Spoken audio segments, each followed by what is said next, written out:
আসসালামু আলাইকুম, দিশাস কিচেনে সবাইকে স্বাগতম। আজকে আপনাদের সাথে ডিফারেন্ট একটা রেসিপি শেয়ার করব, ধনেপাতার চপ। যারা ধনেপাতা পছন্দ করেন তাদের জন্য এই রেসিপি, আশা করছি ভালো লাগবে। আর ধনেপাতার চপটি অনেক মুচমুচে হয় এবং ধনেপাতার চপটি অল্প সময় তৈরি করা যায়। তাহলে চলুন মূল রান্নায় চলে যাই। আমি একটা মিক্সিং বোল নিয়ে নিয়েছি।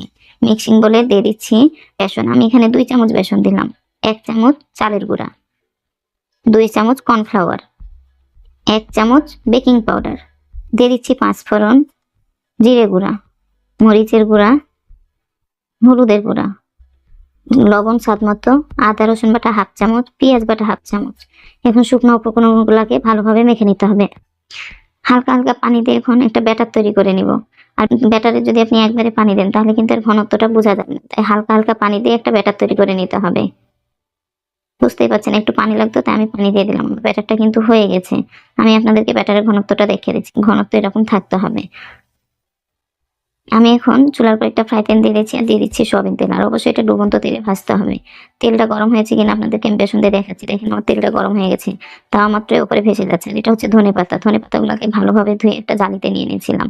এখন ভালোভাবে বেসনে কোট করে নিতে হবে। আর আপনার ধনেপাতার কোট করার উপরই নির্ভর করবে ধনেপাতার চপটি মুচমুচে হবে কিনা।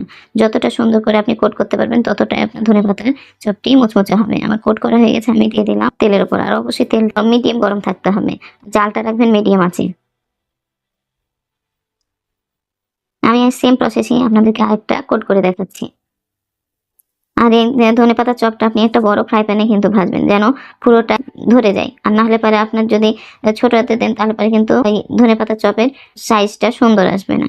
আমার মনে হচ্ছে একটু বেসন কম হয়েছে, আমি উপর দিয়ে দিলাম। সেম প্রসেসিং আমি কিন্তু আরেকটা দিয়ে দিয়েছি। আর এটা দেওয়া মাত্রই আপনি উল্টাবেন না, তাহলে আপনার বেসনগুলো ঝরে যাওয়ার সম্ভাবনা থাকে। এখন আমার পিছনটা একটু হালকা ব্রাউন কালার হয়েছে, তখন কিন্তু আমি এভাবে উল্টে দিচ্ছি। সাবধানে উল্টাবেন, যেহেতু এটা একটা বড় চপ থাকে, ভেঙে যাওয়ার সম্ভাবনা থাকে, বেসনটা ঝরে যাওয়ার সম্ভাবনা বেশি থাকে।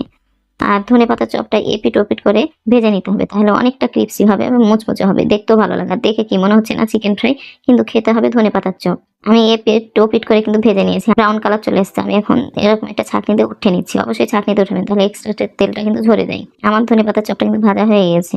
এটা হচ্ছে কিন্তু ফাইনাল লুক। আপনাদের যদি আমার আজকের রেসিপিটি ভালো লাগে প্লিজ চ্যানেলটি সাবস্ক্রাইব করবেন। ইতিমধ্যে যারা আমার চ্যানেলটি সাবস্ক্রাইব করেছেন তাদেরকে অসংখ্য ধন্যবাদ। আমি আপনাদেরকে একটা কেটে দেখাচ্ছি। দেখেন ভিতরটা কতটা সুন্দর হয়েছে। আর অবশ্যই লাইক দিবেন, লাইক দিতে ভুলবেন না। আর কমেন্ট করে জানাবেন ধনেপাতা চপটি কেমন হয়েছে। আল্লাহ হাফেজ।